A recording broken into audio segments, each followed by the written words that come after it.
Indira Gandhi on environment Shri Jayaram Ramesh കേന്ദ്രത്തിൽ വനം പരിസ്ഥിതി മന്ത്രാലയത്തിൽ ചുമതലയുള്ളപ്പോൾ തന്നെ പുറത്തിറക്കിയ പുസ്തകമാണ്. ഇന്ദിരാഗാന്ധി എങ്ങനെയാണ് ഈ കാര്യങ്ങളിൽ ഇടപെട്ടത് എന്നത് ഈ പുസ്തകം കൃത്യമായി പറയുന്നുണ്ട്. അപ്പോൾ ഇന്ദിരാഗാന്ധി ഇന്ത്യയിൽ പരിസ്ഥിതി സംരക്ഷണത്തിന്റെ കാര്യത്തിൽ ഏറ്റവും വലിയ താല്പര്യമെടുത്ത ഒരാളാണ്. ഇന്ദിരാ ഗ്യാരണ്ടിയെക്കുറിച്ച് നാഴികയ്ക്ക് 40 വട്ടം പറയുന്നവർ ഇന്ദിരാഗാന്ധി പരിസ്ഥിതി സംരക്ഷണത്തിന്റെയും ജനങ്ങളുടെ സംരക്ഷണത്തിനും വേണ്ടി എടുത്ത ഇത്തരം നിലപാടുകളെ എന്തുകൊണ്ടാണ് അവഗണിക്കുന്നത്? ഇന്ദിരാഗാന്ധിയുടെ അതേ രൂപം, അതേ മുഖം എന്നെല്ലാം പറഞ്ഞ് നമ്മുടെ വയനാട്ടിൽ നിന്നുള്ള ആദരണീയായ ശ്രീമതി പ്രിയങ്ക ഗാന്ധിയെ അവതരിപ്പിക്കാറുണ്ട്. ശ്രീമതി പ്രിയങ്ക ഗാന്ധി അടക്കമുള്ളവർ ഈ കാര്യങ്ങളിൽ അഭിപ്രായം പറയേണ്ടത് അനിവാര്യമായിട്ടുള്ള ഒന്നാണ്. നമ്മുടെ പ്രകൃതിയെയും ജനതയെയും സംരക്ഷിക്കാതെ വൻകിട കോർപ്പറേറ്റുകൾക്ക് സമുദ്രങ്ങളെ, കടലുകളെ തീരെഴുതി കൊടുക്കുന്ന സമീപനത്തിൽ നിന്ന് പിൻവാങ്ങേണ്ടത് അനിവാര്യമാണ്. നമ്മുടെ സമുദ്ര പൈതൃകം, നമ്മുടെ തീരദേശ സമ്പത്ത് തലമുറകൾക്കായി സംരക്ഷിക്കപ്പെടേണ്ടതാണ്. ഇത് കേവലമായ ഭൂമിശാസ്ത്ര പ്രദേശമാണ് എന്നൊരിക്കലും കണക്കാക്കാൻ പറ്റില്ല. വലിയൊരു വിഭാഗം ജനതയുടെ ജീവിതത്തിന്റെ അടിസ്ഥാനമാണ് നമ്മുടെ തീരം എന്ന് പറയുന്നത്. അത് കോർപ്പറേറ്റ് ലാഭത്തിന് അടിയറ വെക്കാനുള്ളതല്ല എന്നതാണ് ഞങ്ങളുടെ സമീപനം. മത്സ്യത്തൊഴിലാളികൾക്കും തീരദേശത്തെ ജനതയ്ക്കും ചെറുകിട സംരംഭകർക്കും പ്രാദേശിക സമൂഹങ്ങൾക്കും മുൻഗണന നൽകുന്ന പരിസ്ഥിതിയുമായി ഇണങ്ങിയ പൊതുമേഖലയെ ശക്തിപ്പെടുത്തുന്ന വികസന മാതൃകയാണ് കേരളത്തിന് ആവശ്യം. പൊതുമേഖല എന്ന് പറയുന്ന അല്ല, അതുകൊണ്ടാണ് പ്രത്യേകമായി പറയുന്നത്, അത് പരിസ്ഥിതിക്ക് കൂടി ഇണങ്ങുന്ന തരത്തിൽ തന്നെ ആയിരിക്കും ഇതെല്ലാം വരേണ്ടത്. അവിടെ അപ്പോൾ ഉണ്ടാവേണ്ടത് മത്സ്യത്തൊഴിലാളി സമൂഹത്തെ കേന്ദ്രമാക്കിയ വികസന പദ്ധതികൾ ആവിഷ്കരിച്ച് നടപ്പിലാക്കണം. തീരസംരക്ഷണത്തിനും കാലാവസ്ഥാ വ്യതിയാന പ്രതിരോധത്തിനും പ്രത്യേകമായ മിഷൻ ഉണ്ടാവണം. പൊതുമേഖലയെ ശക്തിപ്പെടുത്തുന്ന തീരദേശ നയങ്ങളും തുറമുഖ നയവും നടപ്പിലാക്കണം. മനുഷ്യനും പ്രകൃതിയും കേന്ദ്രബിന്ദുവാകുന്നതും കോർപ്പറേറ്റ് ചൂഷണമില്ലാത്തതുമായ സമുദ്ര പദ്ധതികൾക്ക് മാത്രമേ പരിശോധനയുടെ അടിസ്ഥാനത്തിൽ അനുമതി നൽകാൻ പാടുള്ളൂ. പ്രകൃതി വിഭവങ്ങളുടെ കൊള്ള തടയുന്ന ധാതുനയം ഒഴിവാക്കണം. ഇതെല്ലാം പറയുന്നത് നമ്മുടെ മുമ്പിൽ കുറേയേറെ അനുഭവങ്ങളുണ്ട് എന്നതിന്റെ കൂടി അടിസ്ഥാനത്തിലാണ്. ആ അനുഭവങ്ങൾ നമുക്ക് ഒട്ടും കുറച്ചു കാണാൻ കഴിയുന്നതല്ല.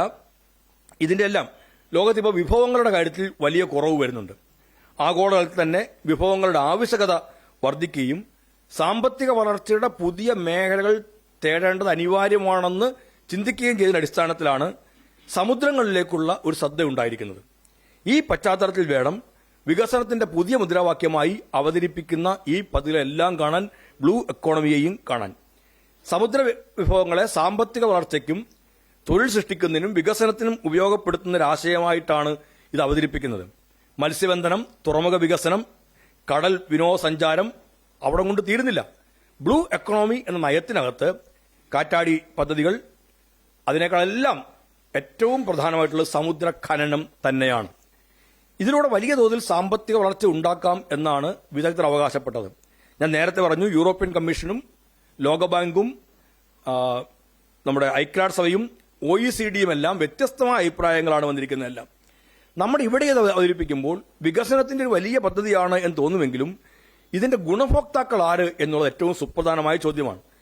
പണ്ഡിറ്റ് ജവഹർലാൽ നെഹ്റു ഏത് കാര്യത്തെക്കുറിച്ചും പറഞ്ഞത്, നിങ്ങൾ ഏത് കാര്യം എടുക്കുമ്പോഴും സൂര്യന് നേരെ പിടിക്കുക, ചോദിക്കുക who are the real beneficiaries എന്ന്. ആരാണ് യഥാർത്ഥ ഗുണഭോക്താക്കൾ? ഈ ബ്ലൂ എക്കണോമിയുടെ യഥാർത്ഥ ഗുണഭോക്താക്കൾ ആര്? ആ യഥാർത്ഥ ഗുണഭോക്താക്കൾ ആര് എന്നുള്ളതിന് ലോകത്തിന് മുമ്പിൽ മറുപടിയുണ്ട്. അല്ലാതെ UDF അവതരിപ്പിച്ചു എന്നുള്ളതുകൊണ്ട് LDFിലെ ഒരു MLAയോ CPIയുടെ ഒരു പ്രവർത്തകരോ എന്നുള്ള തരത്തിൽ എതിർക്കാനിരിക്കുന്നതല്ല. ബ്ലൂ എക്കണോമി എങ്ങനെ നടപ്പിലാക്കുന്നു എന്നുള്ളത് ലോകത്തിന് മുമ്പിൽ ഒരുപാട് അനുഭവങ്ങളുണ്ട്. ഇപ്പം ഞാനെല്ലാം പറയുകയല്ല, 92 കാനഡയിലെ ന്യൂ ഫൗണ്ട്ലാൻഡ് തീരങ്ങളിൽ സംഭവിച്ചത് ഏറ്റവും പ്രധാനപ്പെട്ട ഒന്നായിരുന്നു. വ്യാവസായിക മത്സ്യബന്ധനം, അമിത ചൂഷണം വലിയ പ്രശ്നമായി മാറി. ജനങ്ങൾ സമരരംഗത്തേക്ക് ഇറങ്ങുന്ന രീതിയിലേക്കെല്ലാം അത് മാറി. ഇതേപോലെ തന്നെയായിരുന്നു പശ്ചിമ ആഫ്രിക്കയിൽ സംഭവിച്ച പ്രധാനപ്പെട്ട പ്രശ്നങ്ങൾ. സെനഗൽ അടക്കം എല്ലാം വിവരങ്ങൾ നമുക്ക് വിരൽത്തുമ്പിൽ കിട്ടുന്നത് കൊണ്ടാണ് ഞാനത് അങ്ങനെ പ്രത്യേകിച്ച് പറയുന്നത്. അതും നമ്മുടെ മുമ്പിലുള്ള അനുഭവങ്ങളുടെ ഭാഗമായിട്ടാണ്. വ്യാവസായിക അടിസ്ഥാനത്തിലുള്ള മത്സ്യകൃഷി ചിലിയിലെ ഏറ്റവും വലിയ സാൽമൺ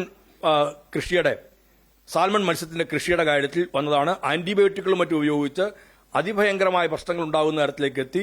മത്സ്യങ്ങൾ മുഴുവൻ ചത്തൊടുങ്ങുന്ന തരത്തിലേക്ക് എത്തി. കടലിന്റെ പാരിസ്ഥിതിക സ്ഥിതി മാറി. ആവാസ വ്യവസ്ഥ മുഴുവൻ തകരുന്ന തരത്തിലേക്ക് എത്തി. ഇതിനേക്കാളൊക്കെ സുപ്രധാനമായി ഞാൻ നേരത്തെ പറഞ്ഞ നമ്മുടെ ഖനന പദ്ധതികൾ തന്നെയാണ്. അവിടെയാണ് നമ്മുടെ റയർ എർത്ത്സിലേക്കെല്ലാം കണ്ണുനട്ട് ഇരിക്കുന്നത്. ഈ സമുദ്രം എന്ന് പറഞ്ഞാൽ അനന്തമായ ഒരു വിഭവങ്ങളുടെ ഒരു ശേഖരമാണ്. തീരവും കടലും എന്നെല്ലാം കണക്ക് കൂട്ടുന്നുണ്ട്. ഇത് ഒരിക്കലും ഗുണകരമല്ല എന്നത് ഒരുപാട് ശാസ്ത്രീയ പഠനങ്ങൾ നമ്മുടെ മുമ്പിലുണ്ട്. ആ പഠനങ്ങളൊക്കെ ഏതൊരാൾക്കും ഇപ്പോൾ ലഭ്യമാണ് എന്നുള്ളതുകൊണ്ട് നമുക്ക് നോക്കണം.